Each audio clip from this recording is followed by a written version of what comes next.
My name is Daniel Robinson. I attend AC Flora, and I'm planning to major in geology at College of Charleston. Good job.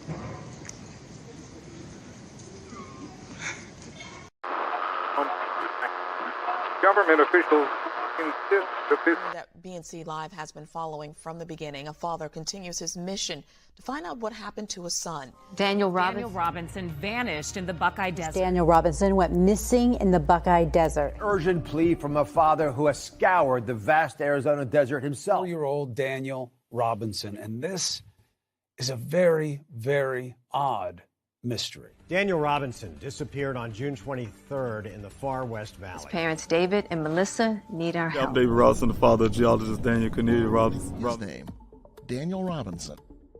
And leading the search, not law enforcement, but Daniel's father, David. God knows how much we can bear, you know? And at times I feel like I can't really take but so much more. Where is Daniel Robinson? And identify, they were human leg bones. But you know what, it's still urgent to me as a father because, we found human remains out here. David Robinson had only one thought on his mind as he drove the nearly 1,800 miles from his South Carolina home to Phoenix. I had to find my son.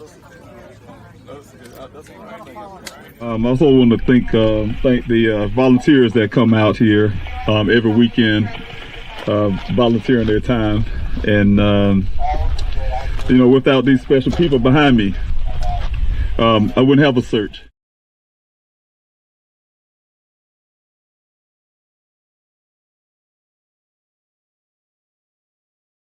How does a young man vanish off the face of the earth? How does that happen? No record, no sightings, nothing. He's just gone. And when I say a young man, I'm talking about 25-year-old Daniel Robinson. He is the apple of his parents' eye. A young geologist, music lover, good looking, great grades, the works. So why can't we find Daniel? I'm Nancy Grace. This is Crime Stories. And his dad, David Robinson, is using the GoFundMe money to fund his own investigation and the desperate search for his boy, his son, Daniel Robinson, 25 years old. What happened to him? How did he just disappear? David Robinson, sir, thank you so much for being with us. Tell me, when you first realized your son just hadn't called in a couple of days, that he was truly missing. Yes, my son, on the 23rd, I did get a call from my daughter. She also lives out in Phoenix. And at times I feel like I can't really take but so much more. But in his weakest times, David says it's the volunteers that provide him strength. Everybody know that I call them my extended family. And so this visual is the same thing. We all here have one common goal, and that's to find Daniel and also to bring light. We'll have the other families. A As the Robinsons' extended family light candles tonight, their collective light shines towards that day when their question is answered and Daniel comes home. Josh Sanders, 12 News.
You are my shelter from the storm. You keep me safe inside your wings. You are my comfort when life gets hard. You lead me to water to drink.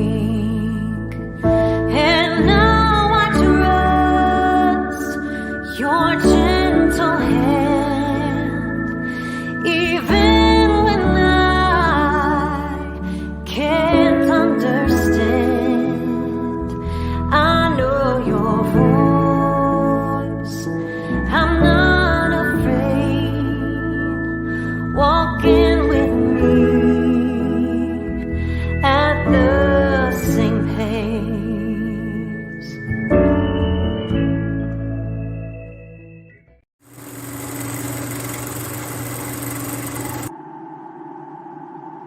When the lights and camera turn off, I will be here. When the interest and conversation fade, I will be here. When there's no one around, a father will do anything it takes to be there for his son, to protect his family.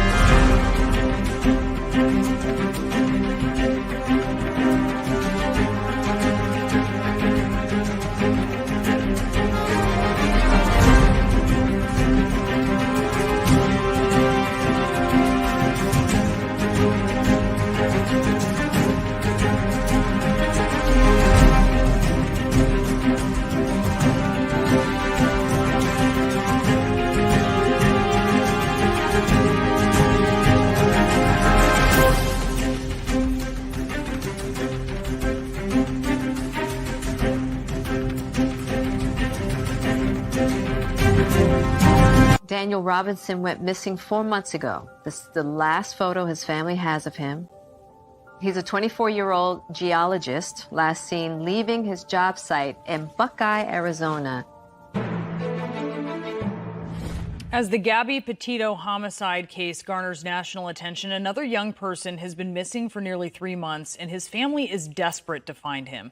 24-year-old Daniel Robinson, a geologist, was last seen on the morning of June 23rd, leaving his work site in the desert of Buckeye, Arizona.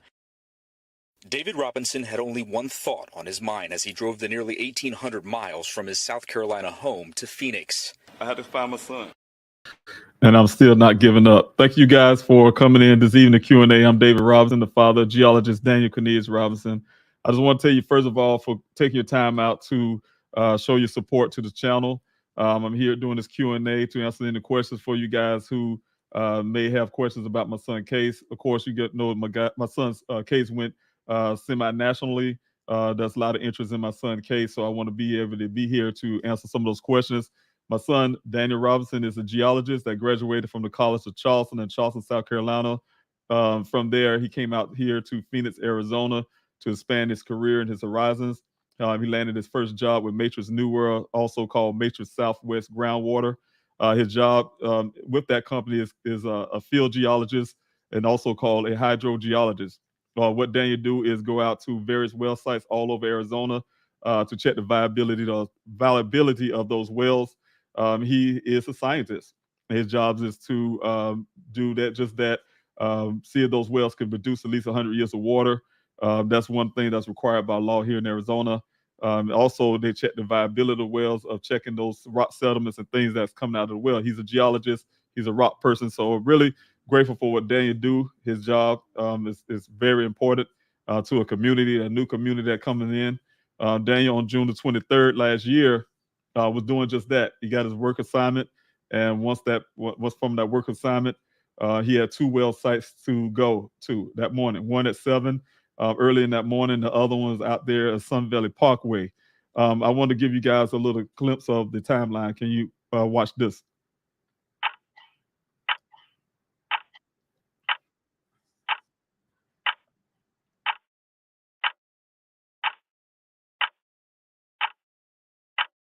No one is available to take your call. Please leave a message. Hey, Daniel. This is Ken with Weber Water Resources. I'm out here at Trillium off of Sun Valley Parkway. I'm waiting on fuel. I think it's going to be a while. He was all the way over at Fort McDowell here at 6 o'clock this morning. So I just wanted to give you a heads up. It's, I don't want you to come all the way out here and just sit and wait. But I was going to give you a heads up when you're about an hour away from being ready to go and stuff. But if you can, just give me a call when you get a chance.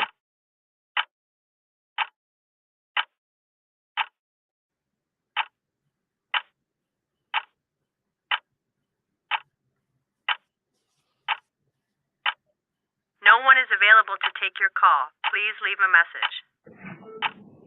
Hey, Daniel, Steve. Hey, give me a call, please. Thank you. No one is available to take your call. Please leave a message.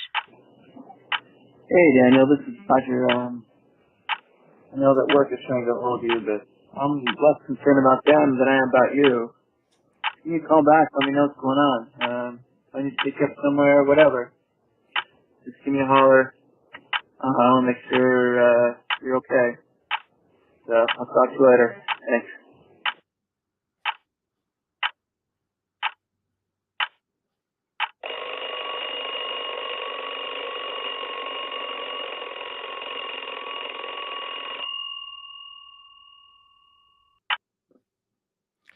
Thank you guys for watching that with me. Definitely wanted to put that out. Initial report that my son went out to Sun Valley Parkway to meet a worker from the company called Weber. That worker, according to the Buckeye Police report, from the initial, the first officer to what they called in and investigate what happened to my son, said that my son arrived to that well site at roughly 9 o'clock that morning. And he left roughly at 9:15. But in that 15 minutes of talking with my son, he said they had a conversation about the weather. One report says that it was raining. One report said it was about to rain. And also that my son was acting odd and strange in his opinion in 15 minutes. He was searching, looking at my son's eyes to see if they are dilated and things like that. My son left, according to this worker and according to Buckeye Police Department initial report from their first officer, that my son left that well site from his first interview with this worker, said that my son left the well site around 9:15. As you guys can see from my son's phone record, as well as the phone call my son made at 9:28, which is well out there. I mean, it's an outgoing call to the worker who was at the well site, well past that timeline. This worker said that he never seen my son from that point, never heard from him. He reported all the things that happened, transpired from that little 15 minutes. For whatever reason, he thought that was something to report to the company, that he think that he was acting odd or strange, I guess, or something like that, his eyes or whatever the case may be. So those are the things that you guys that I've been working with for a while, trying to get answers to. There was a false timeline that's there, and that's the reason why. Some of the reasons why, as you guys heard me here on this Q&A, I often say I'm not calling a person a liar, but nothing matches. The timeline didn't match. I just decided a few days ago to put that out. I haven't been saying anything about that, but one thing I do know, when I trace those steps, it doesn't match. He said he stayed left of the track. Some of the things he told me personally, so I can't go by what he told the officers, definitely, but I go by some of those things as well. But the extra stuff that he told me was that he stayed left of those tracks so he didn't disturb them leading out from that well site. Once he got to the T-junction, he noticed that even though it's raining, it's supposed to be pouring down raining, he noticed my son tracks out of all the tracks that's there, going out to the left, going out too farther into the west area of that desert. As you guys know, you've seen the YouTube channel here. I followed those tracks. After my searches out there in the desert, I spent a lot of time in the desert by myself, doing some investigative stuff on my own. And one of those things was, you guys see me do the YouTube video where I actually traced his story, and it didn't match. It didn't make sense for him to be able to stay left of those tracks. I don't know how he was doing. He must be riding a bicycle, because if he was riding his truck like he had to do, it was impossible to ride left of the tracks on that little narrow dirt road, dirt trail. So that was one of the indications, as well as I was showing you guys as the many tracks that's there. I went out to the area where my son's vehicle is, and to other areas of the desert where we was out there for months. Some areas we haven't been out there for a while, and I went to go revisit some of those areas, and some of the tracks are still there. We had a monsoon season. Right now we're in the monsoon season, so Arizona do get rain this time of the year, and that rain did not wash anything away. So the point is, what I'm making is, following those tracks, I could not see how he could distinguish what tracks are what, But when I followed that story, going through the fence, going through the left, following his story verbatim, how he was telling me how things went, it leads to the area where this vehicle was found, later found on July the 19th, which is almost 30 days after my son went missing. As you guys know, a couple of things. 2 days prior to this vehicle been showing up to the location here, I did get a call from get a report from one of my family members who noticed something on the Buckeye Police Department's Facebook page. A young man was talking about he's seen a vehicle that looks like my son's vehicle. I contacted this guy, and I definitely talked to him on the phone. He told me, went out there and told me what he described, what he's seen. I have not at this point seen my son's vehicle before, but the picture that he sent me is very blurry, but it definitely appeared to be my son's vehicle. I immediately, excited, word, at the same time, called the Buckeye Police Department, talked to Detective Biffin, and before I could finish my sentence, he said it wasn't my son's vehicle. I was like, how do you know that? He hadn't been out there, and he didn't mention that, but he didn't want to do nothing about it. I just told him, look, I need to send a cruiser out there, somebody out there, to see if it's my son's vehicle. After pushing him to do so, he said he was going to send an officer out there. In the meantime, I was going to pick my daughter up, and we was headed up that way. On the way to get my daughter to head up that way to see this vehicle, I got a call back from the young man that told me, hey, the vehicle's gone. He went back out there to look, it's gone. I was really puzzled by that. I told him, hey, look, the Buckeye Police Department is going out there to see about this vehicle. He said, yeah, I did see the police vehicle pass by, but the vehicle is gone.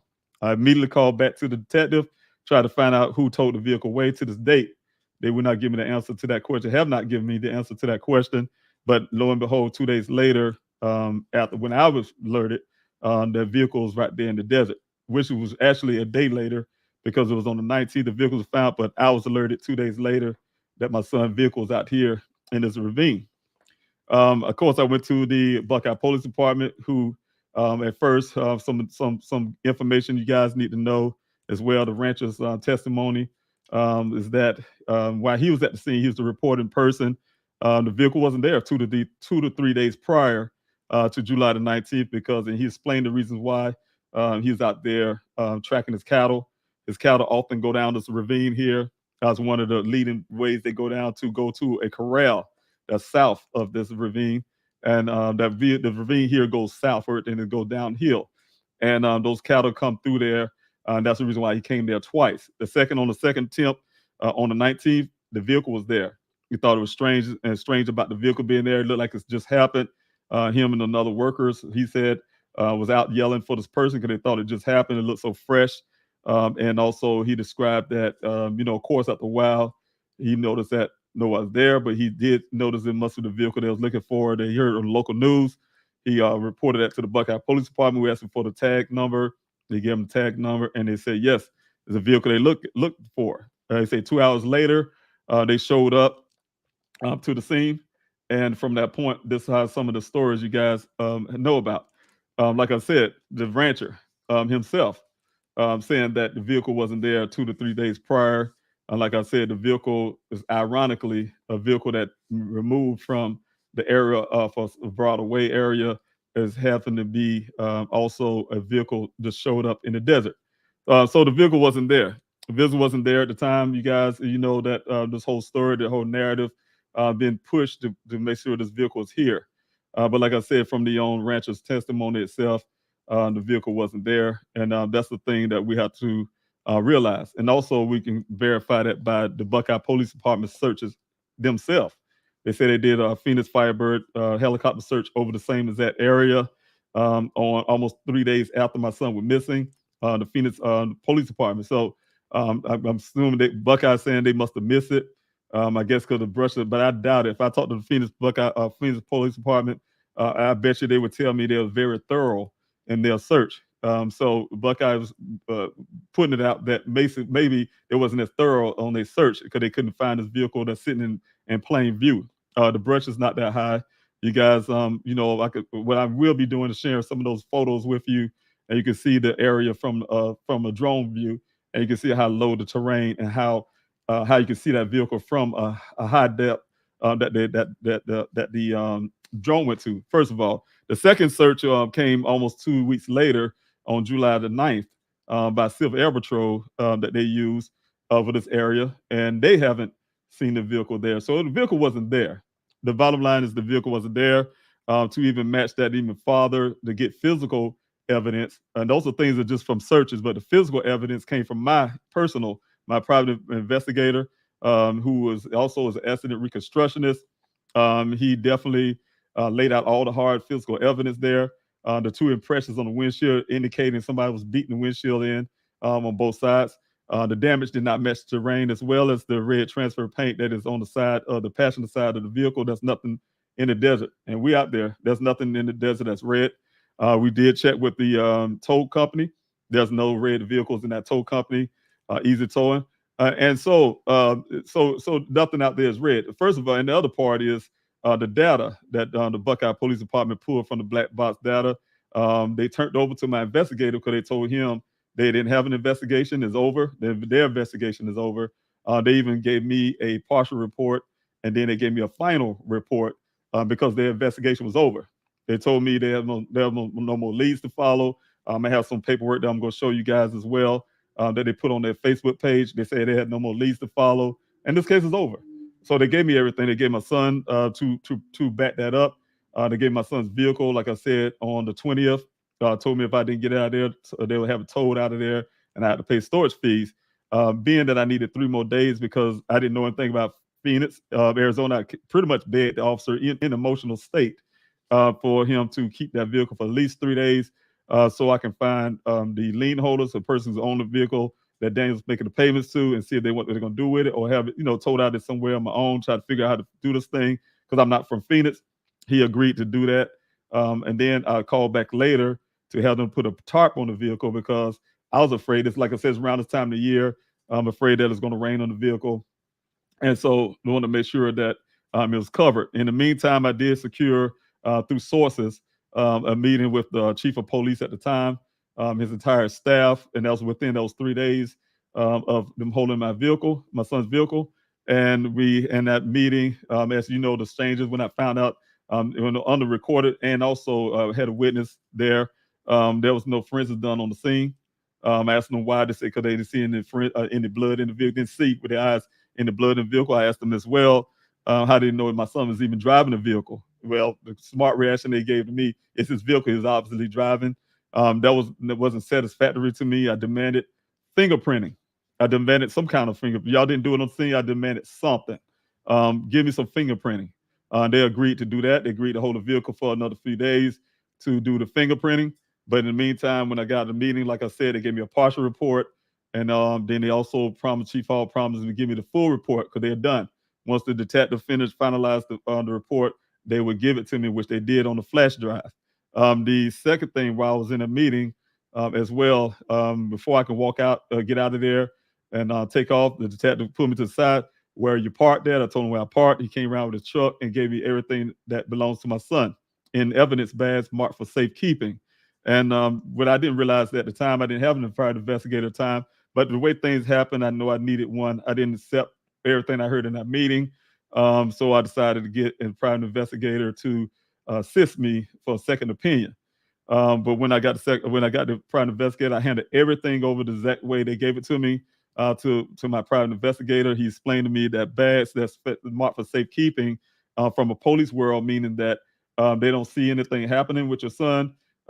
They said, hey, he's going to come back and get his things. So they just gave it back to you because they don't see any criminality. They don't see anything harm that happened to my son. They don't see anything for them to keep that as evidence. You know what I'm saying? So they gave everything over to me, marked for safekeeping, as if Daniel, if you guys can remember, the Buckeye Police Department suggested that he did not suffer any injury at first. They say that, hey, he had a seatbelt on. We didn't see any blood in the vehicle. That's the good news. The good news, he didn't suffer any injury. We didn't see any blood in the vehicle. But at the same time, the same breath, they said they believe he had a severe head injury. And if them guys would have believed that he had some type of head injury, that he walked off butt naked. They told me head injuries make you shred your clothes off. He must have walked off butt naked, hid up under a tree somewhere to cool off, and succumbed to his injury. Some wild animals probably got him. And later told me maybe he just left his family to join the monastery, become a monk. But if they really believed that he had a head injury, why would they give me everything that he belongs? Like he was going to come back for his things. They did not classify him as a dangerous person or did anything, but to give me everything that my son from the scene. So everything was turned over to me, you guys.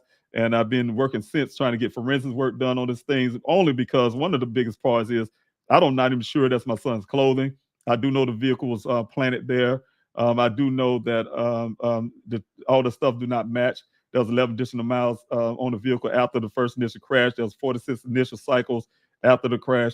The first accident that happened to my son, which is multiple accidents, the first one, the second one was definitely in this ravine when the vehicle was out and pushed down there, driven down there.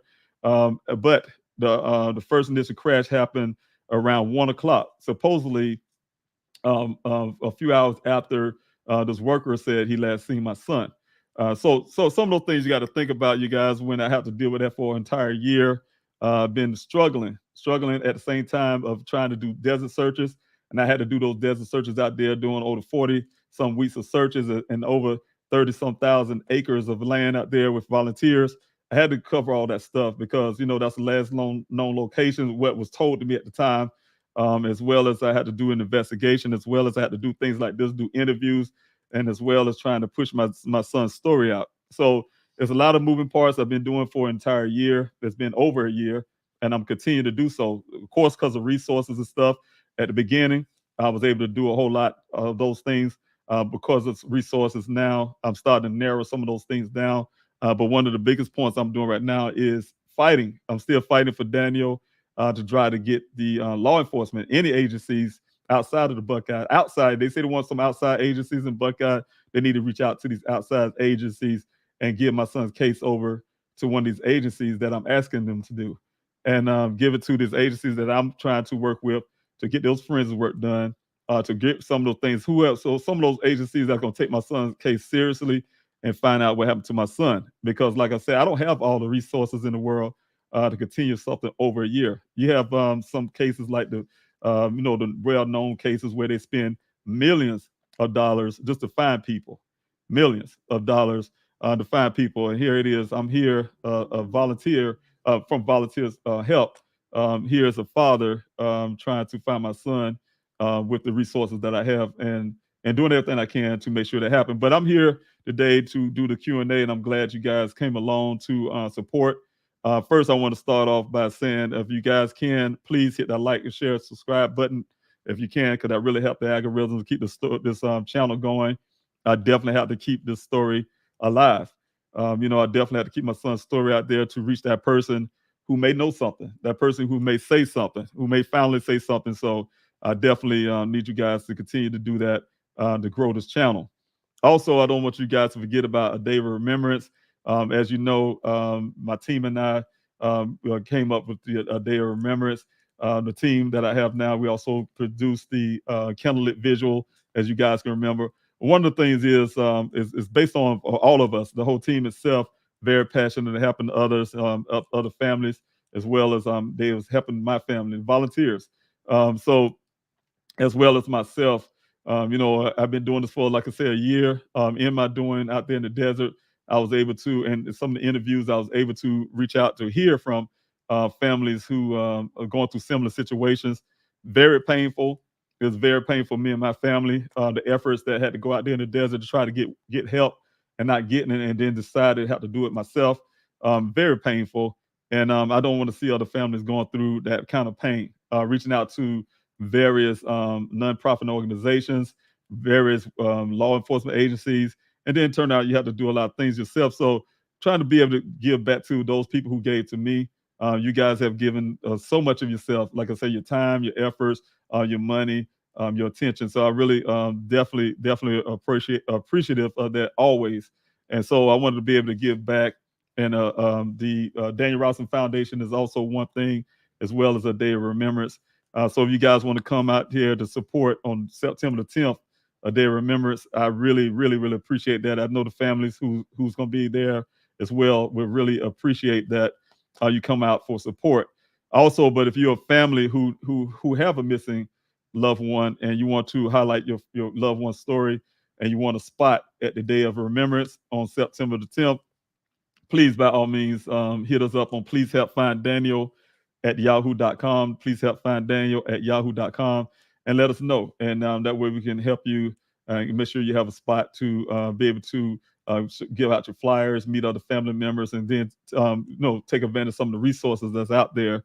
Like I said, but if you don't have a missing person, you just want to support, go to pleasehelpfinddaniel.com and hit the event tab, and you can go to Eventbrite and RSVP, or you can just go straight to Eventbrite and look up Please Help a Day of Remembrance, and that will come up so you can RSVP. And I really appreciate you guys for taking the time to do that.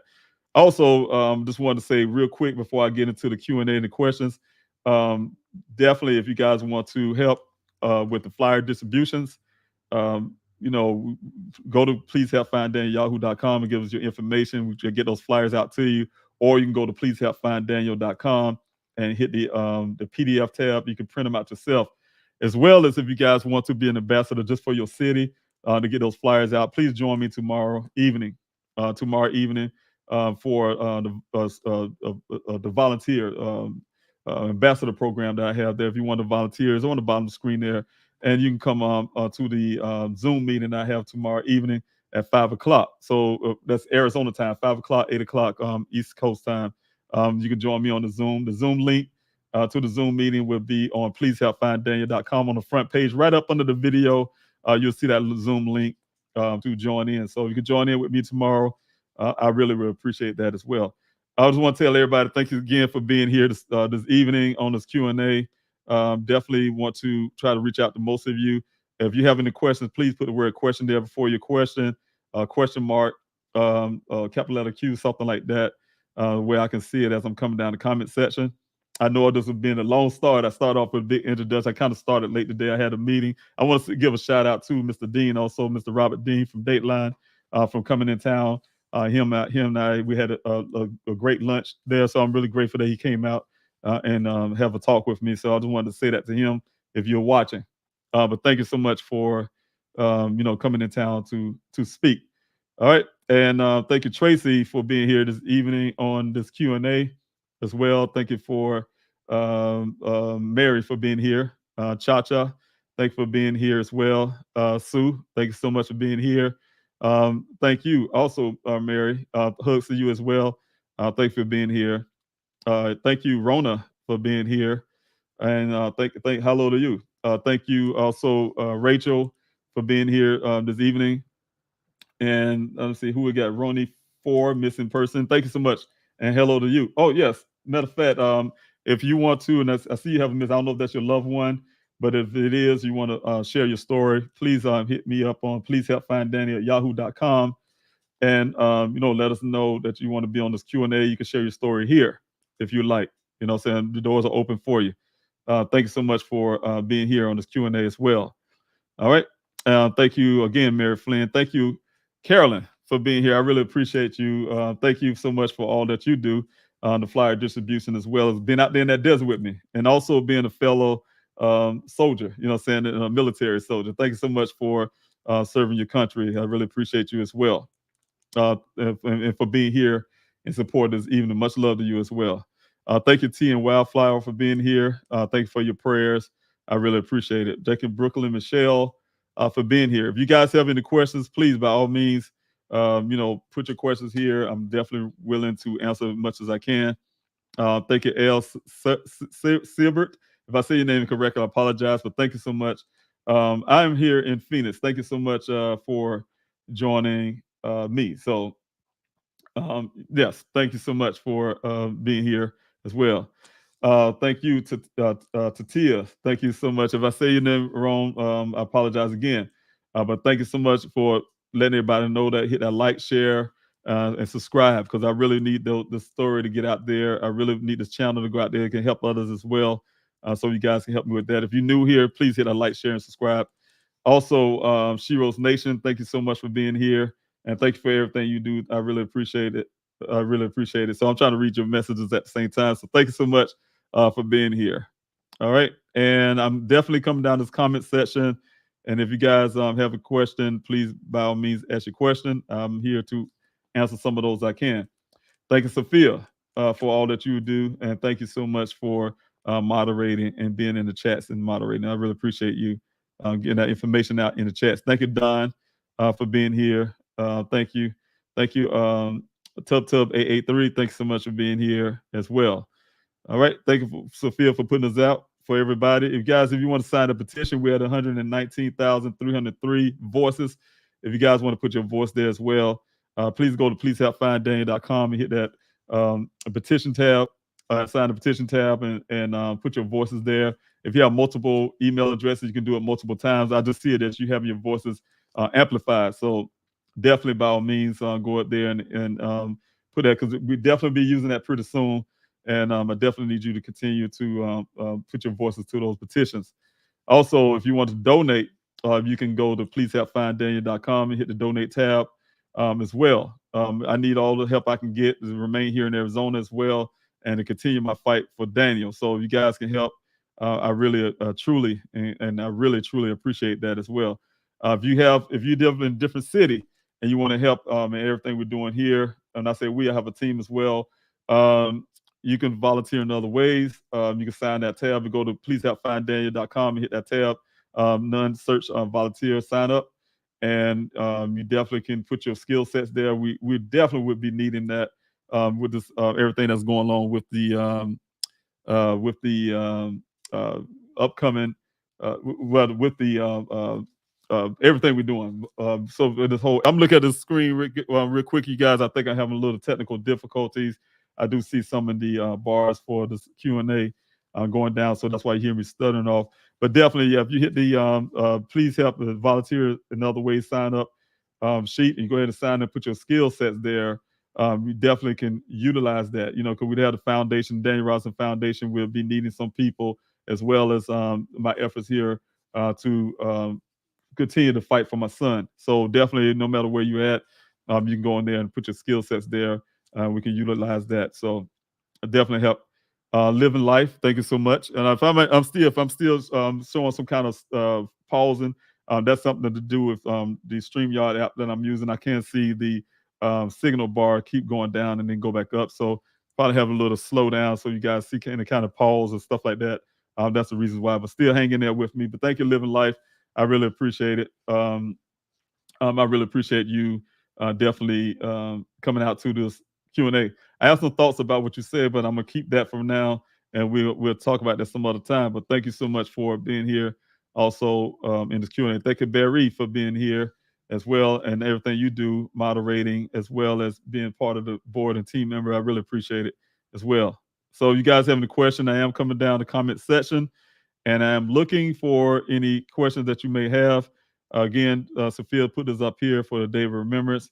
I'm looking for your questions. So by all means, put the word question there before your question, capital letter Q, or question marks or something like that where I can find them.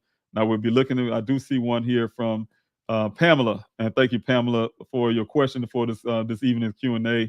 The question is, why would Daniel be wearing the same clothes day after day, clothes days after his Jeep was not there from the day he came up missing?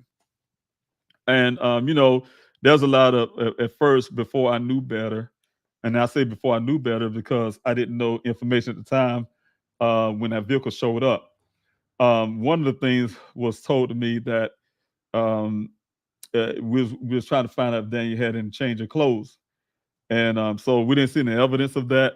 But if we would speculate that he had some type of change of clothes, and if he was in his vehicle, like I said, you guys, I have no reason to believe that this vehicle was there, was anything other than planted there because of physical evidence, and as well as common sense, as well as witness testimony.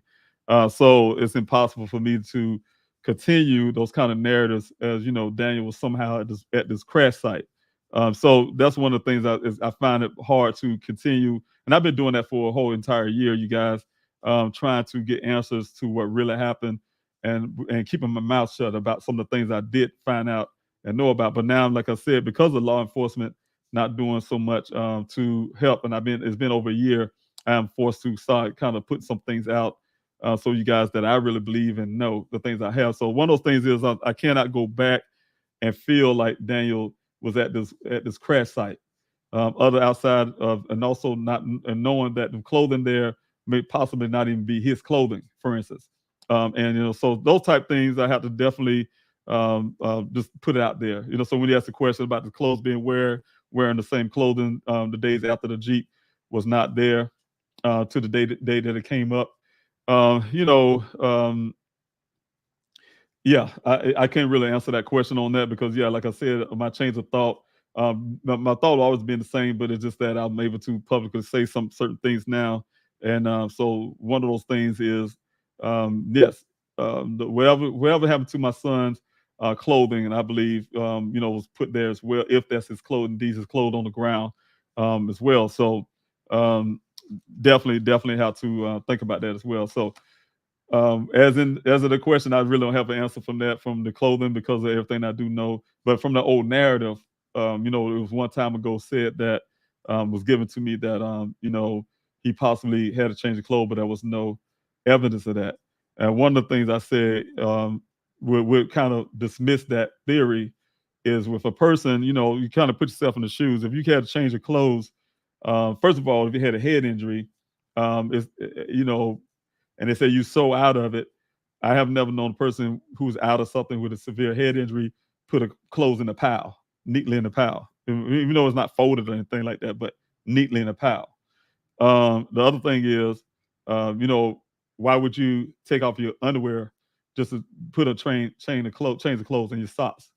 You don't take those things off just to put on a new pair of jeans or some sweats or something. Usually keep your undergarments on. And those kind of things to me would be way out of the question. Say, hey, somebody, I had to change of clothes. I want to take this hot clothes, all these hot jeans off and this shirt and put something cooler, some shorts on and a tank top or something. I'm an example. But I had to take my underwear and socks off to do that. No, I don't believe that. So it's kind of things like that, just make common sense stuff that make the story that I heard from the police department that gave it to me as a family member didn't make sense to me. And that's what caused me to get a second opinion on what really happened to my son. That started making me suspicious, to be honest with you, just hearing some of those things. So, Barry, thanks so much for putting this out. When you go to Please Help Find Daniel, take a look to the events page, at the events page. So you guys can go to the events page, definitely you'll see the Eventbrite as well as to go a day of remembrance. So you get information there. So thank you, Barry, for putting that out. Also, Brooklyn Michelle, thank you so much for your question and thanks for coming to this Q&A. Can others outside agencies request to transfer Dane's case over to them? No. It's got to be Buckeye to give it to them. Once Buckeye took the case, they have their little police, I call it police protocols or whatever happens, and they don't tread on each other's whatever. It had to be Buckeye to do that. Instead of you trying to get Buckeye, the police department to do it, Buckeye is beyond, uncooperative. Yes. And, I think, but they have to. Just like when I enlisted and I talked to the FBI and I put in, when I was getting death threats in the past, and I put in the report to the FBI, first thing they told me, hey, they had to be invited did a report, but they told me they had to be invited by the Buckeye Police Department. Okay, let the police department know I did that, and Buckeye sat on it. They have sat on it, and then later on, when it came up again, Chief Hall tried to pretend like he didn't know about it. He's the chief of police, but pretend he didn't know about it. They still, even after that point, haven't done anything about those threats.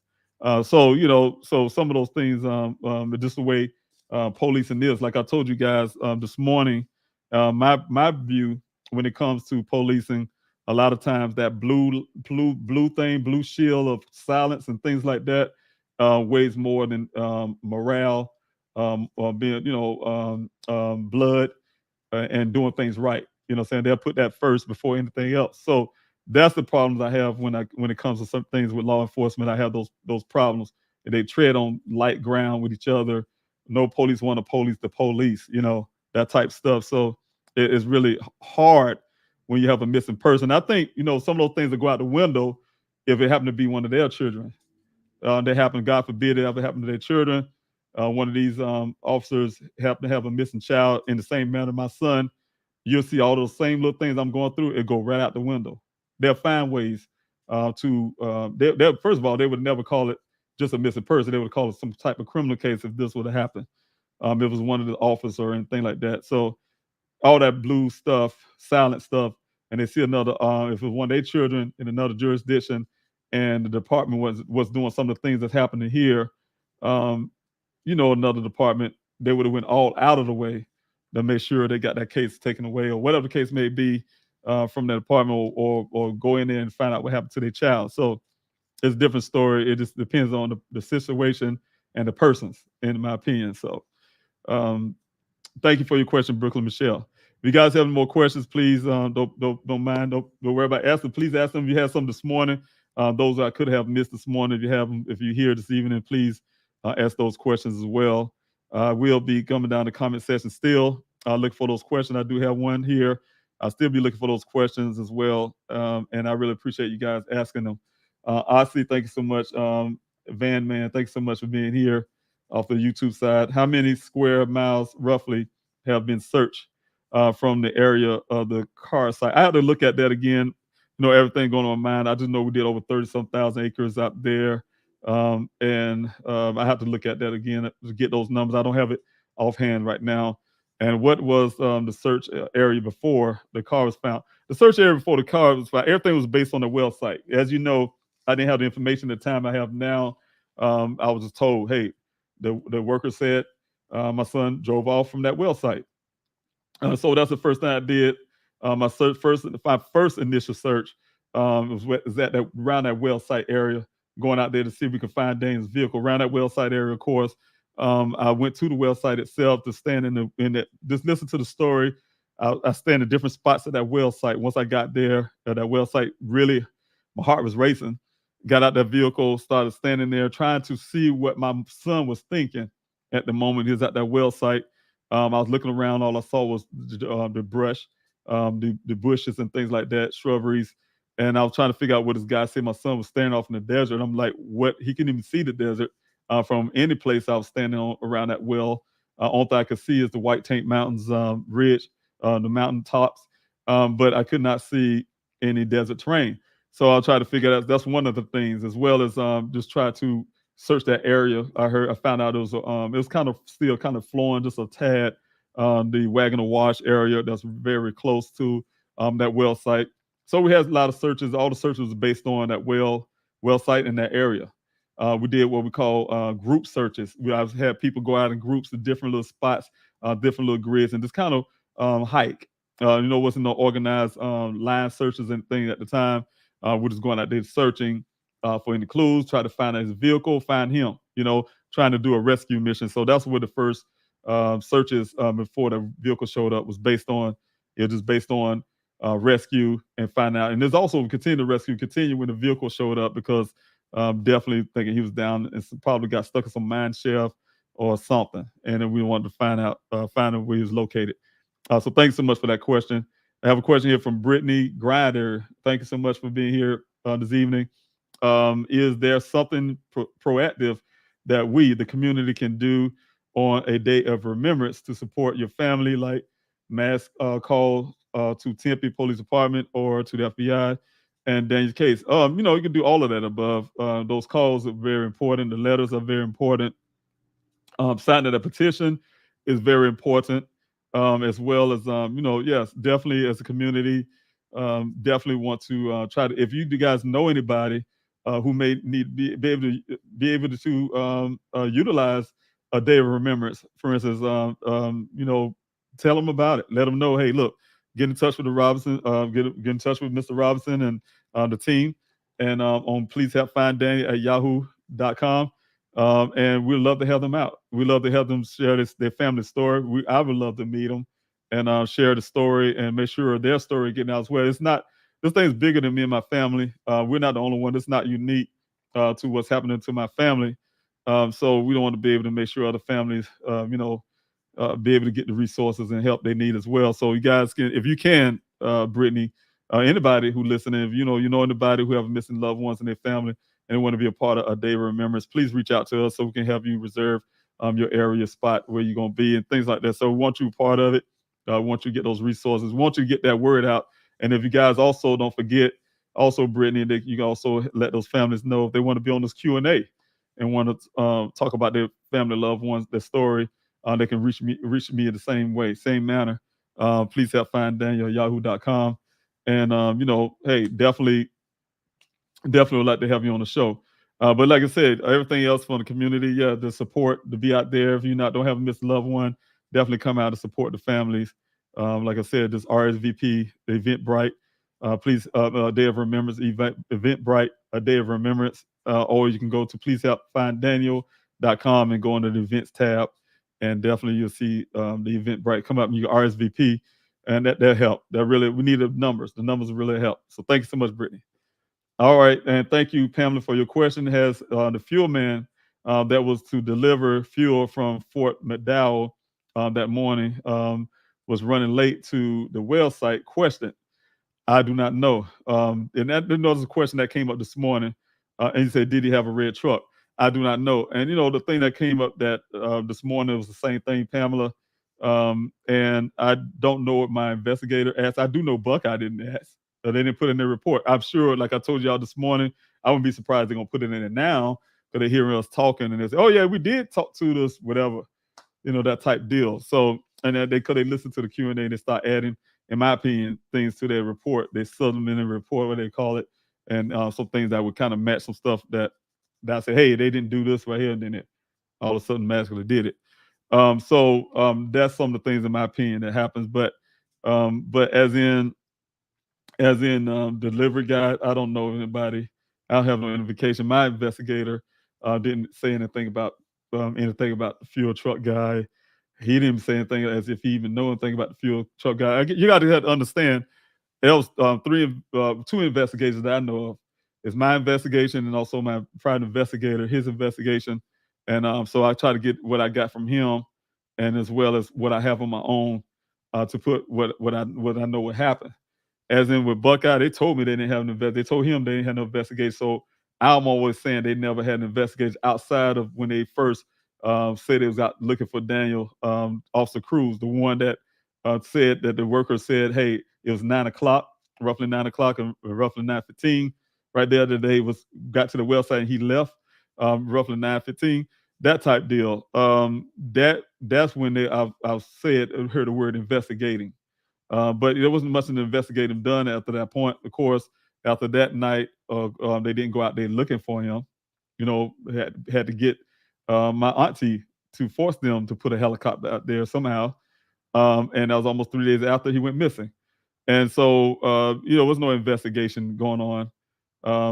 When you can't get cell phone pings, you're not getting phone records, bank statements.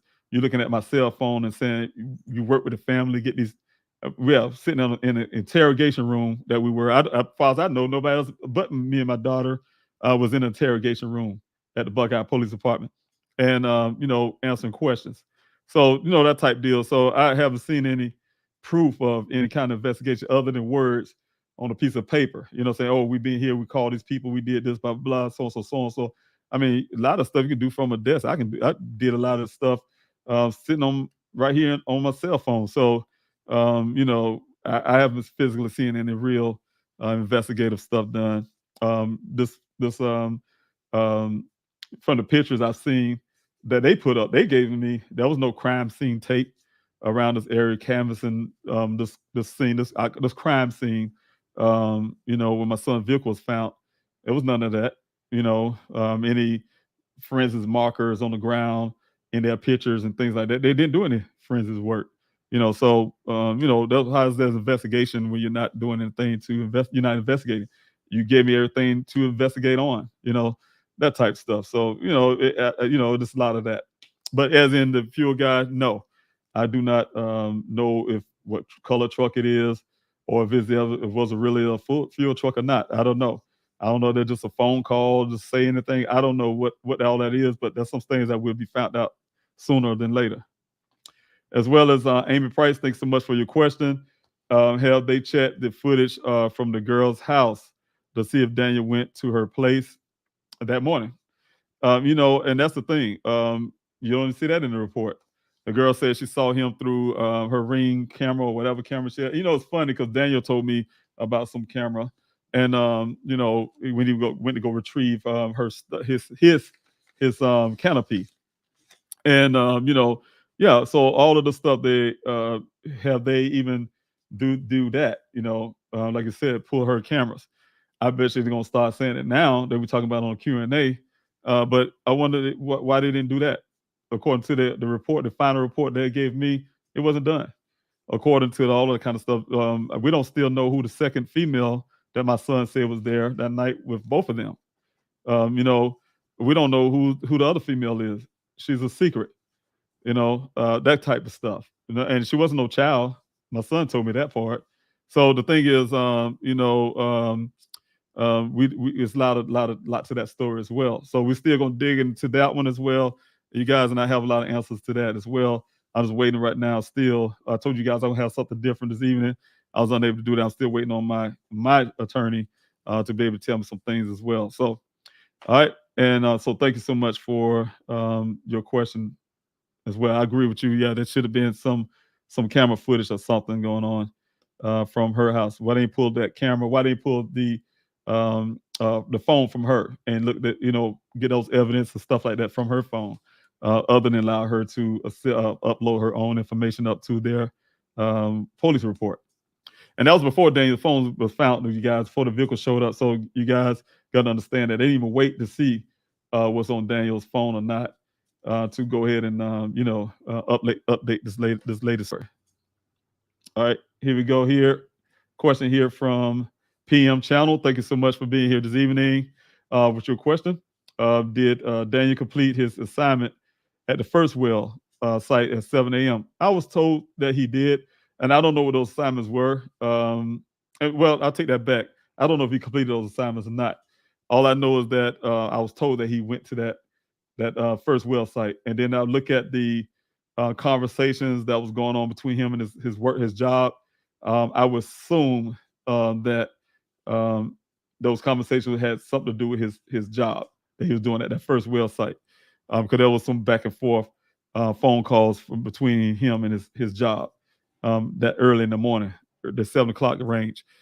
Did he leave that well site to drive to the site on Sun Valley Parkway? And that's the questions I'm really getting those answers to as well. It's like I say about that right now, but like I say, I'm waiting on some stuff before I can say some things when it comes to that kind of answers. But definitely some questions about that as well, as in the timeline. The timeline didn't make sense. And I really was pointing my way backwards to come to that point, because you guys, we've been told from day one it was 9 o'clock, 9:15 he left, right?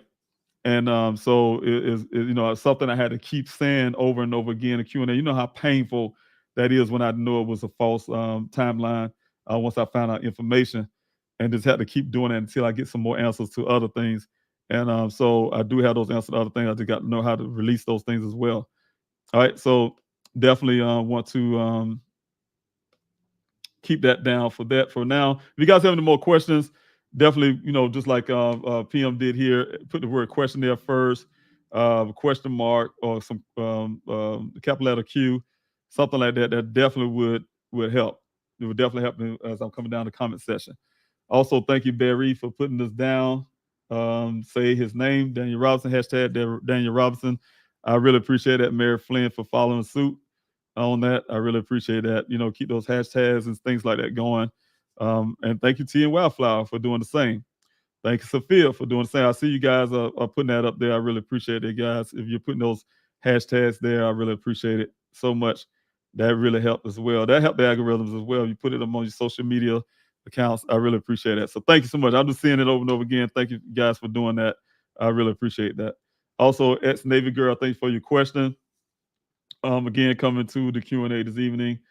Question: do you think that now that that Hall is no longer the Buckeye Police Department chief and Bob Sander is, maybe he would call in the FBI? No, because Chief Hall, well, he's not chief anymore, but he's still his boss. Chief Hall just got a raise. That's all that is. He got a raise. The same chief that got suspended for them falsifying documents in the department. I don't know Chief Sander. I met Chief Sander at the meeting that I had told you guys about. I met him before. Didn't have enough conversation with him to know anything about him, other than his name and the way he looked. But I don't have anything to say about Chief Sanders. But I do know that his boss is still there. His boss is still his boss. It just moved up a level in a sense, from what I understand. So there's nothing really changed there, just the title. So definitely, I don't know. I don't have any confidence in that department. I'll be honest with you. I don't have any confidence. They ain't show me no reasons to have confidence in them other than words. Anytime somebody can tell me that my son has some kind of severe head injury, and they didn't see the need to put him as an endangered person, instead giving me everything that belonged to him, and then once and have some kind of dialogue and communication, and then as soon as me and my investigator find out evidence, hard physical evidence that suggests foul play, that the vehicle wasn't even there. We even supplied them with the information from the rancher who said the vehicle wasn't there 2 to 3 days prior, and the fact that they didn't see this whole thing we just went over, and then they doubled down instead of looking into those things. They doubled down by not helping me in my searches when I've been asking for things like specialized drones, equipment to go check these mines out there, search dogs, cadaver dogs, things I had to end up providing for myself.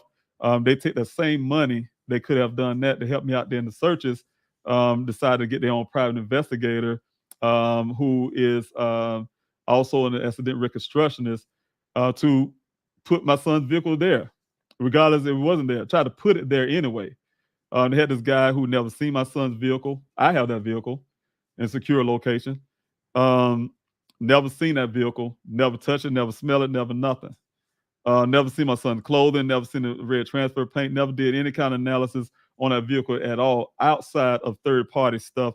They got pictures and stuff or whatever, and he made a full report based on that, and as well as going to a dealership to talk to some work at a dealership that says, oh, the computer and the dash might not match, and that happens all the time.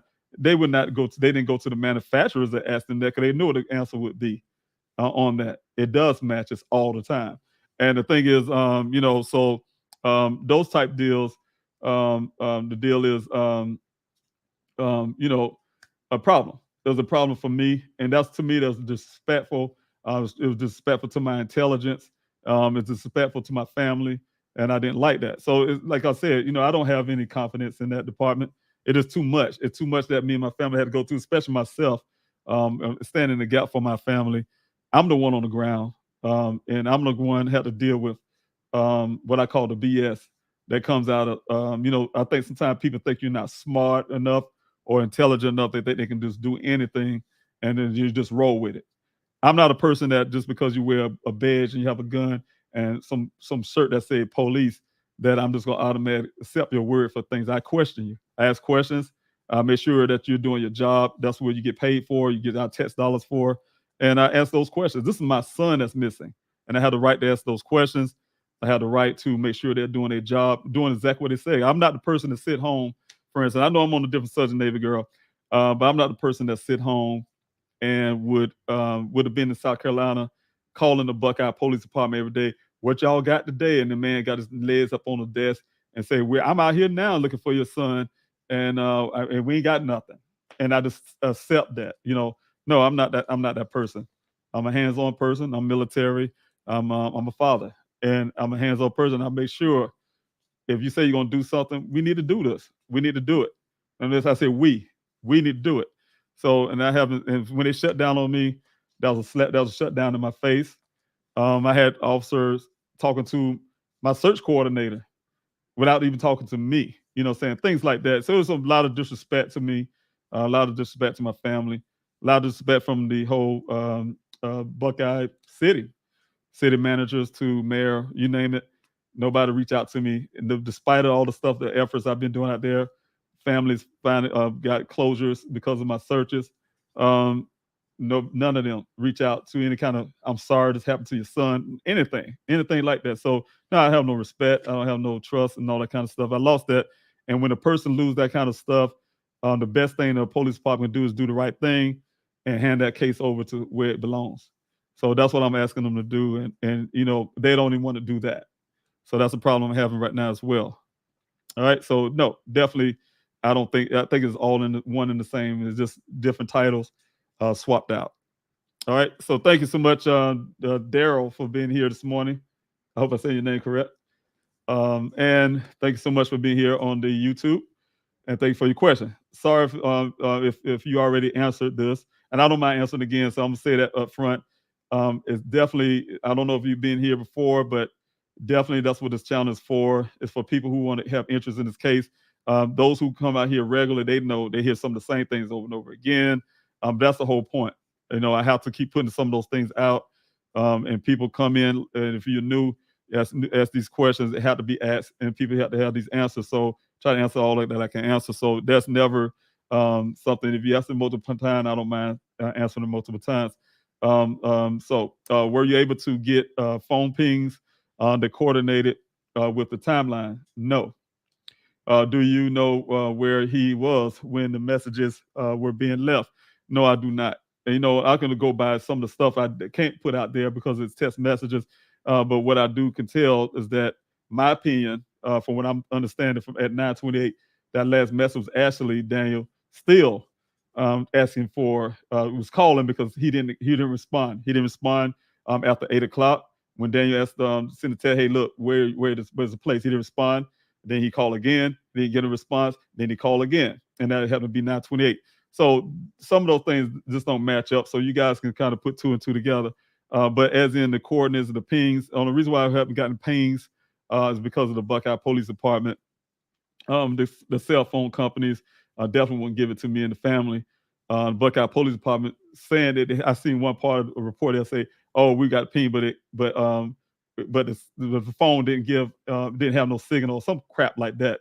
That's a lie, you guys. Me and the family, since Daniel been missing on June 23rd, we've been calling for an entire day. That phone didn't go dead till almost the next day. And every one of those phone calls is in his phone. So if he didn't have any cell phone coverage that they're trying to use as an excuse, those calls wouldn't have went to his phone. But his phone ring, and then finally go to the voicemail. And they kept doing that until the phone died. Once the phone died, then it was voicemail, right? So that's a bold-faced lie. I've been out in the desert. I have not yet one time lost signal out there. They have very good reception out there.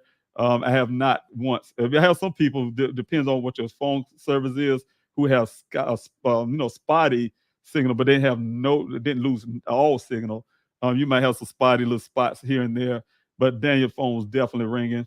The other part is they personally told us as a family they even tried to get cell phone pings. They told us, well, we won't be able to get them because if they haven't done it, if we go to a judge, he would deny it because this is not a criminal case.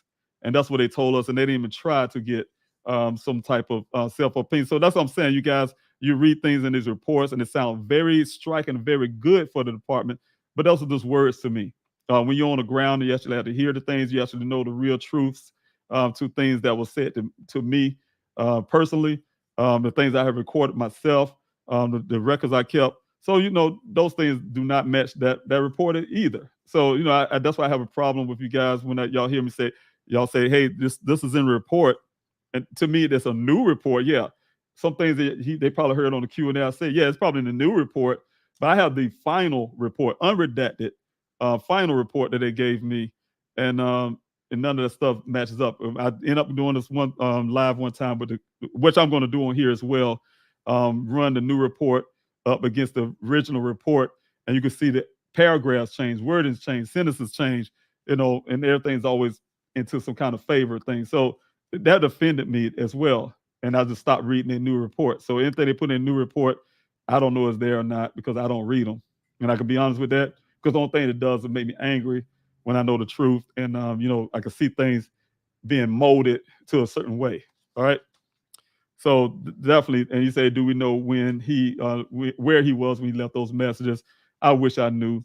That's the things I've been working on. As you guys know, I do have some information back now, but some of those things had to be taken care of, as in the locations and things like that from his phone. So still working on that to be able to put that out as well. Okay, let me see who else I got here. You got, thank you, Fire Mama, for being here as well. This Q&A, I really appreciate it. Chelsea, thank you so much for being here as well. And thank you so much. And let's see. Oh, hold on. Was that a question? I think that was a question, Chelsea. You guys, if you have any questions, please put the word question there, followed by your question or a question mark or capital letter Q. I just think I just happened to see you. I believe it's a question. Are you doing another ATV event? Possibly in the future, especially when it's cooling off, coming into September, it's possible. That would be on pleasehelpfinddaniel.com. If there was ever be any more organized searches, of course, I've been doing things on my own independently, and there will be some things, but as an organized search for the ATVs and stuff like that, UTVs, definitely, like I said, just check for police next month after, pleasehelpfinddaniel.com. And look up for that. I had to check in some other things as well before I actually think about going out there again. Have friends who have side by sides, or maybe they can help as well. And yeah, we utilize a lot of those. For me personally, in the past it was very expensive having those things rented out. But yes, we utilize those type equipment. We even have people out that came out there with horses and stuff. So definitely utilize side-by-sides, ATVs, UTVs. Side-by-side is the UTVs. Definitely, utilize all of that, drones and stuff like that as well. So, but like I said, please look at pleasehelpfinddaniel.com. And if there will be in the future searches, it would be there. All right. So thanks so much for your question. And thank you guys for continue to put that hashtag there. I really appreciate that. Carolyn, thanks so much. Aaron, as well as Ruthie. say his name, Daniel Ross. Thanks so much. Thank you also, Ruthie, for fasting prayer for Daniel, because we will be doing that again. As you guys know, I have a fasting prayer when it comes close to the 23rd. That Wednesday closest to the 23rd, I would be doing that as well. So thanks so much. Thank you, Aaron Chase, for your question. I really appreciate that. You coming again on this Q&A as well. Has there been any efforts to use the paint data quarry database to identify the type of vehicle that left the transfer paint? No. As far as I know, no. And I know it haven't been because my investigator didn't ever say anything about that, doing any kind of testing on that that transfer paint. And one thing for me personally, I won't be able to do it myself until I get those forensic works done, because I don't go near that vehicle. I told you guys I only been near that vehicle twice. And the first time I was near that vehicle, that was with the Buckeye Police Department. The second was my investigator, and both which I was the closest I was to that vehicle was with the Buckeye Police Department, 3 feet away, as Detective Biff and lift the airbags, open the door. I see the contents from standing 3 feet away, that type deal. As in for my investigator, at least 15, 20 feet away at the secure location where he was doing his job. So I've seen that vehicle. Very devastating for me. I try to avoid it for several reasons. First of all, for integrity reasons, I stay away. The other part is I definitely for the biggest part is that it's definitely devastating for me to look at that vehicle each time. I had to relive that, and it's very hard to even look at that vehicle the way it is. So, what resources are needed to help you in the search? Is there any community fundraisers or content creators that can help raise money and awareness to help? Present strength. Thank you so much, Fire Mama. I really appreciate that. Yes, and it was the GoFundMe, you guys, who've been helping me in the past to keep those searches out there in that desert going, as well as the city distributions and everything else that's going on. And that's what the community came for and done. We did have some fundraisers.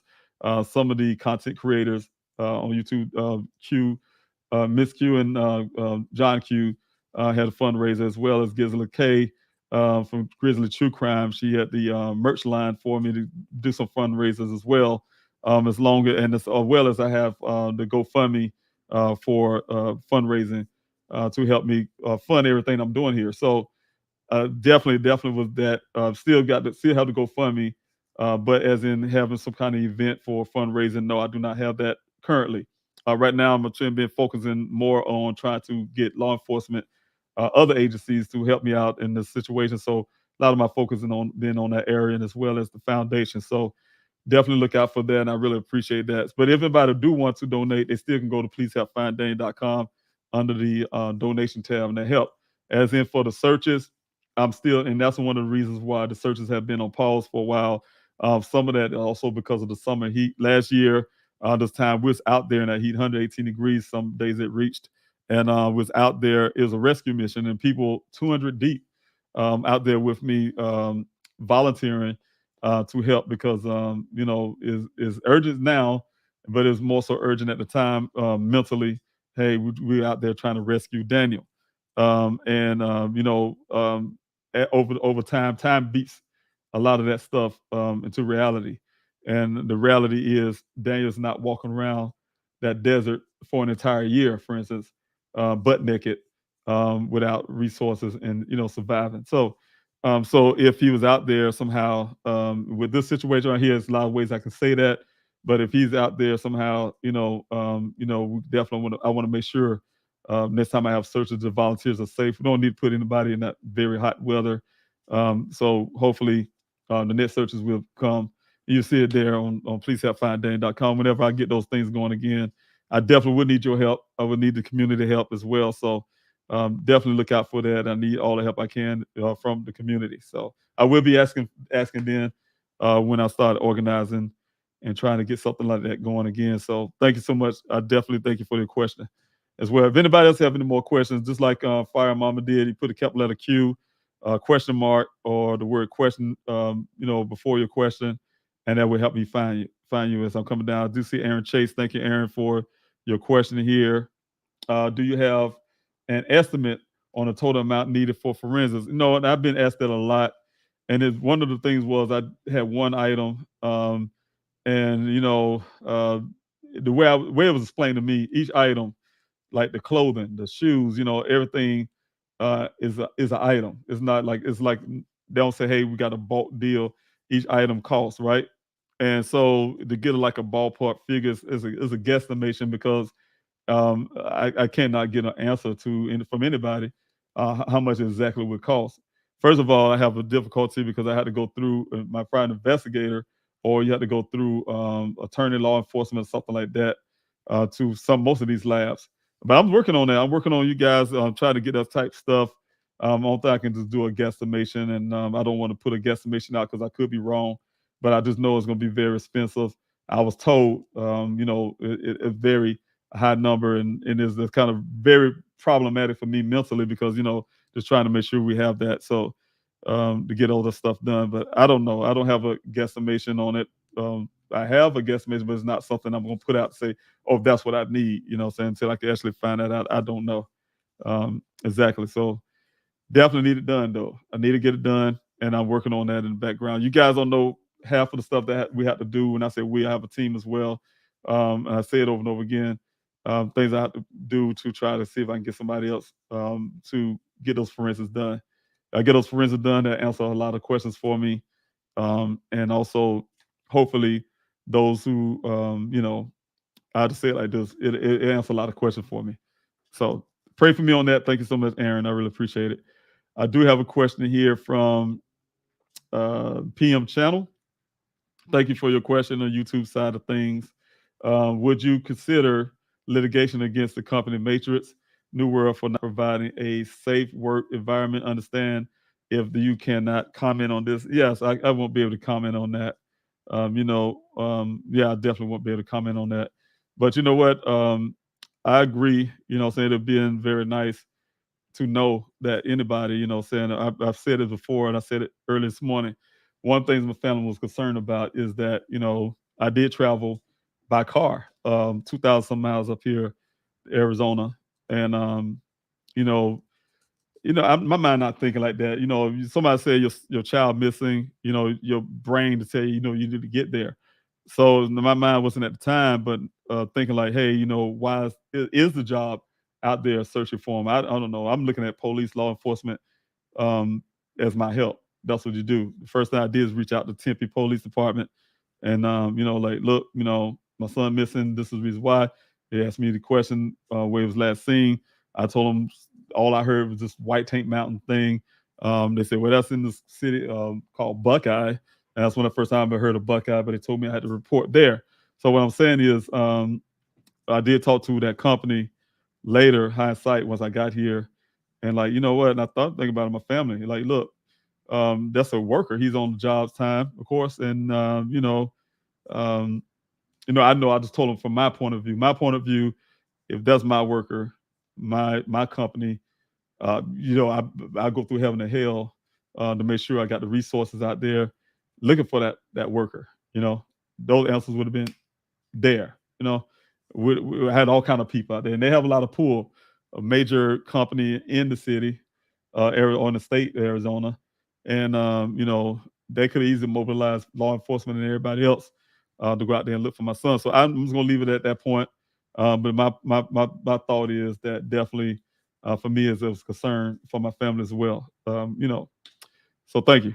All right, Aaron Chase, thanks so much again for your question. Is that there a specific lab lined up to do the forensic work once the money is available? No, not a specific one. I do know it's one outside of Arizona. I rather, for various reasons, because for me, it's always been seemed like a lot of places here in Arizona, in my opinion, seem so connected. But I'd rather for law enforcement to do it outside of Buckeye. That's tax money can do that. That's their job to do that. So I'm pushing for that. That's what I'm pushing for right now. I'm pushing for a lot of that. So it's other ways I'm looking at other areas as well of getting that forensic work done, and it's going to be done. One way or the other is going to be done. So definitely going to be pushing for that. But as in a certain specific place, no. That person had that place that the ones I've looked at definitely have to have produced certain things for me to even consider them, as in to be fair and to do it correctly. Because this is my son's integrity.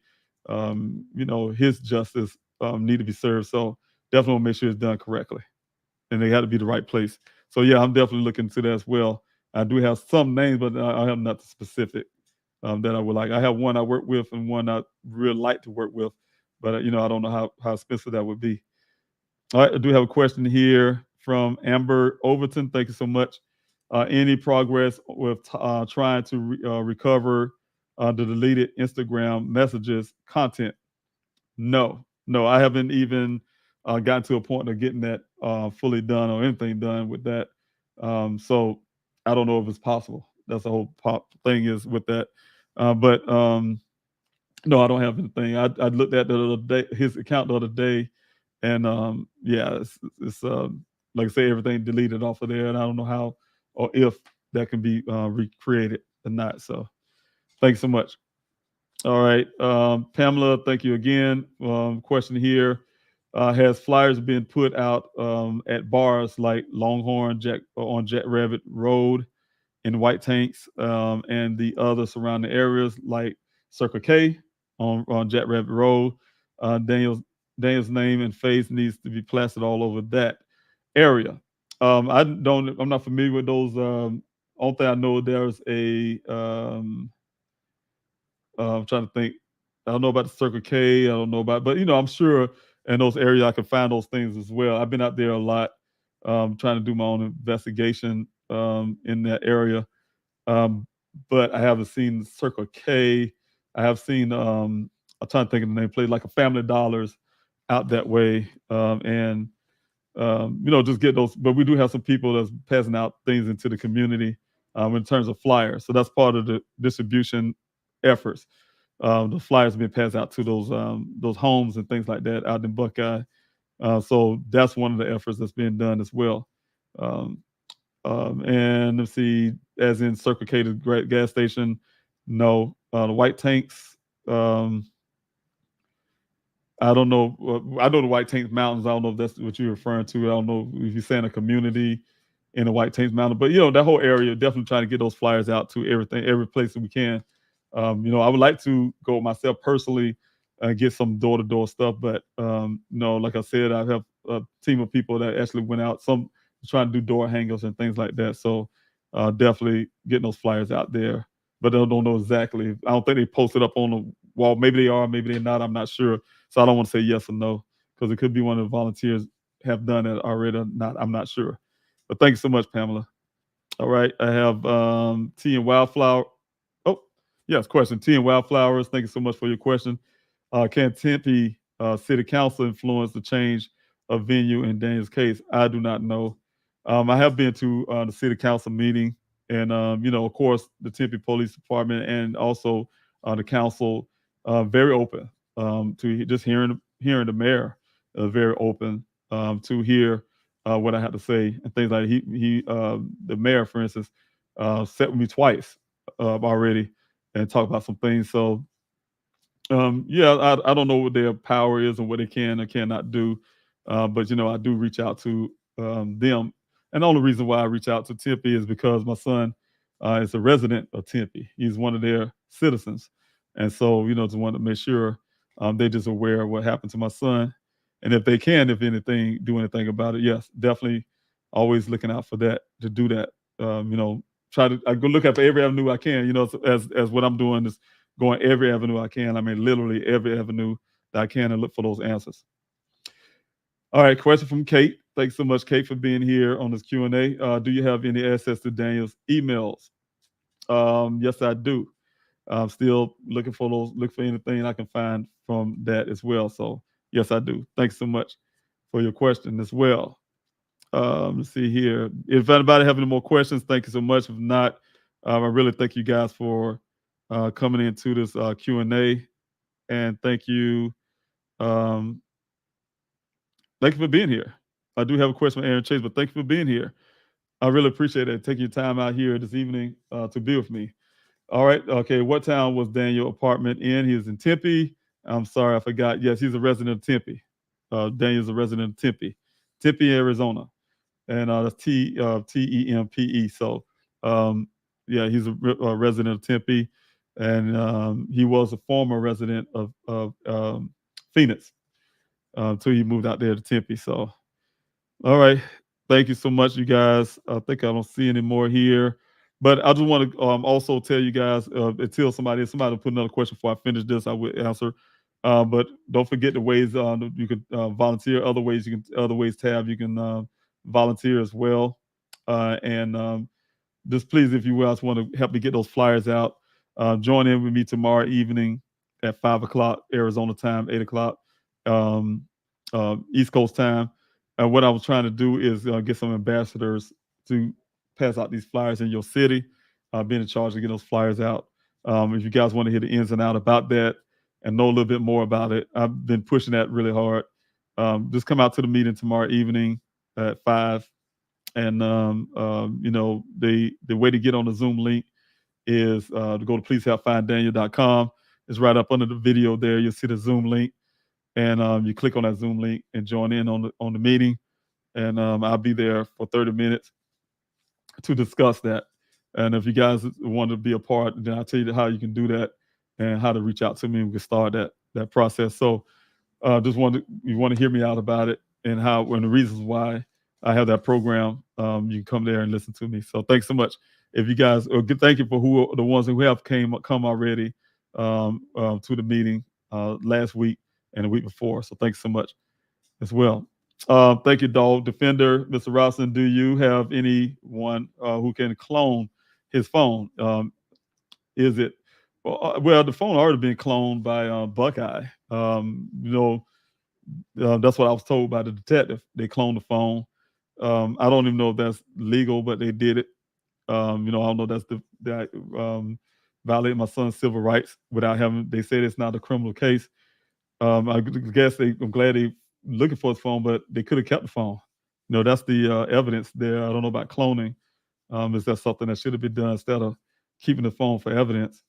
But yeah, that's what I was told by him. So I don't know what cloning really entails, but that's what I was told by that officer, detective. All right. But as in myself cloning, the phone is here, so I have it. So there's definitely no need to be cloned from my point of view. All right. His question is also: is it an iPhone? No. Does anyone here know any computer programmers, high-ranking tech people? One thing about it, I would not be just handing down your phones off to places and things like that. Now, I can't say that one part. I have to keep something integrity-wise for select places and things to have Daniel phone looked at again. If that came, he already been looked at once, as that's how I got some of this information that I have now. But the thing is,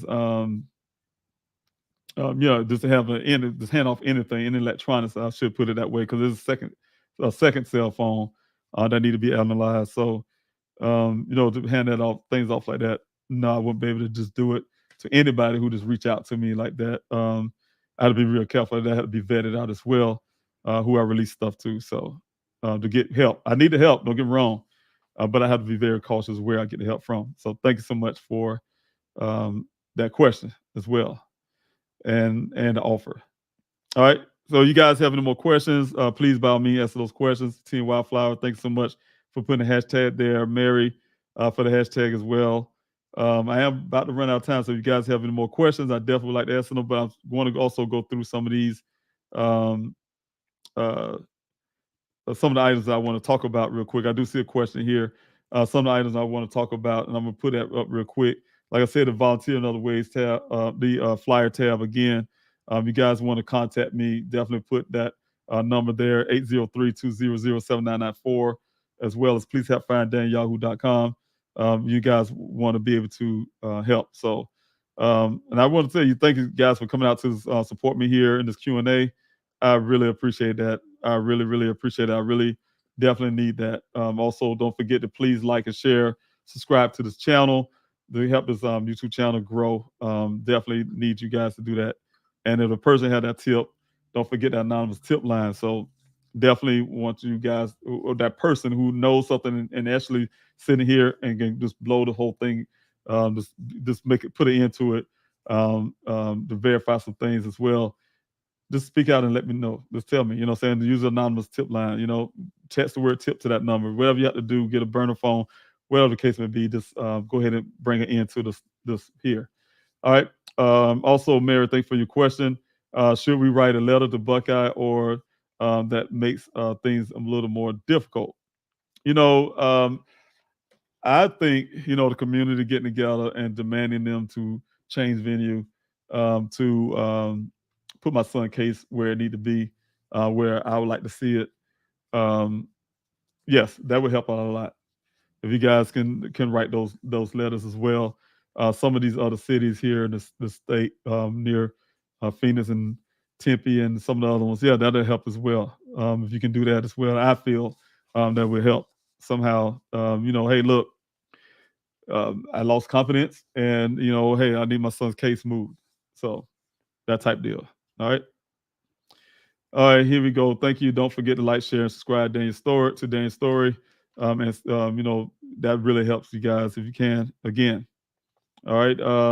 Dog Defender, Ms. Rosin, have you listened to my voicemail and text? I'm not sure. I get a lot of them, so I'm not sure. And I apologize if I don't recognize it offhand. So I can't say yes or no. I do get a lot of them.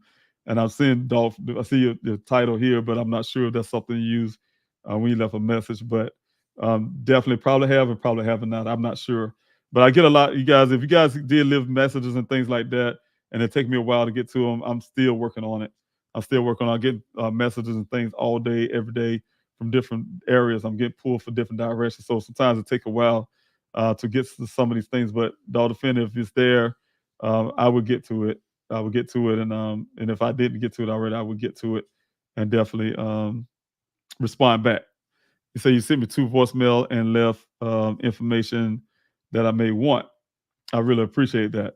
So I will look out for that, and if I find it, I will be there to respond. So thanks so much. And I do see your date and your time there, June the 18th. I definitely would be looking for that. Thanks so much. Thanks so much. I really appreciate it. And if you have information, also you can use the tip line. I don't know if there's some information that can be done on the tip line, but definitely if you can, I'll see if I can find it. And if I can find it, I can just skip down to it and try to find you. So thanks so much for that. And all else as well, you can still, like I said, reach me on tip line as well. Be able to put that out there on the form, and it'll be easier as well. So, all right.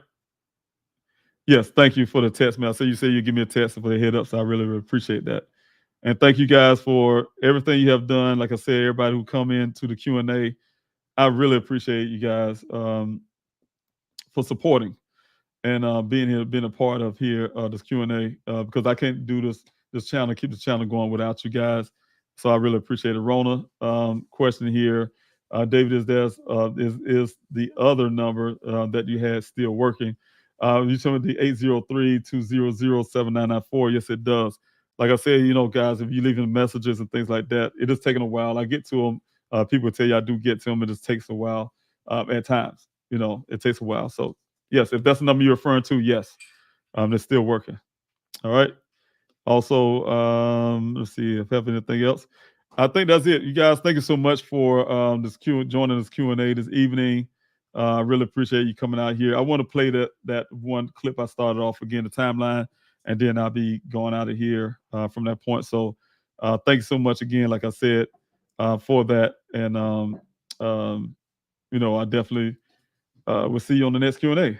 Or I have some little contents here. Oh, I probably will be, if y'all got no John Q, I will be on the John Q.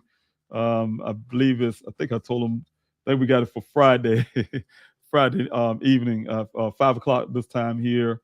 I could be wrong, 5:30, I think, here in Phoenix time, and it'll be 8:30 p.m. On the East Coast time. So it'll be on the John Q show. I'll be talking on there. So you guys want to join in to follow me over there.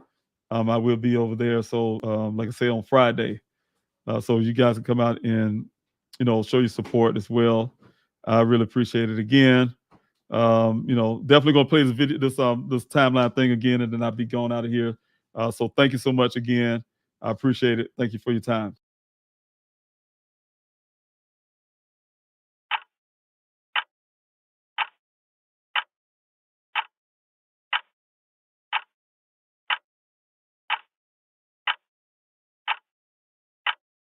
No one is available to take your call. Please leave a message.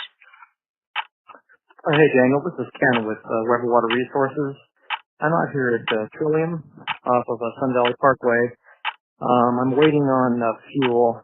I think it's going to be a while. He was all the way over at Fort McDowell here at 6 o'clock this morning. So I just wanted to give you a heads up. It's, I don't want you to come all the way out here and just sit and wait.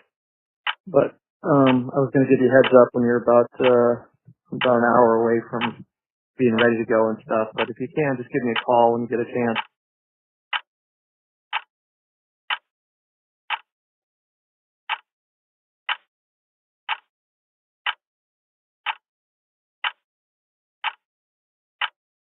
No one is available to take your call. Please leave a message. Hey, Daniel, Steve. Hey, give me a call, please. Thank you. No one is available to take your call. Please leave a message. Hey, Daniel, this is Roger. I know that work is trying to get hold of you, but I'm less concerned about them than I am about you. Give me a call back. Let me know what's going on. If I need to pick up somewhere, whatever. Just give me a holler. I'll make sure you're okay. So I'll talk to you later. Thanks.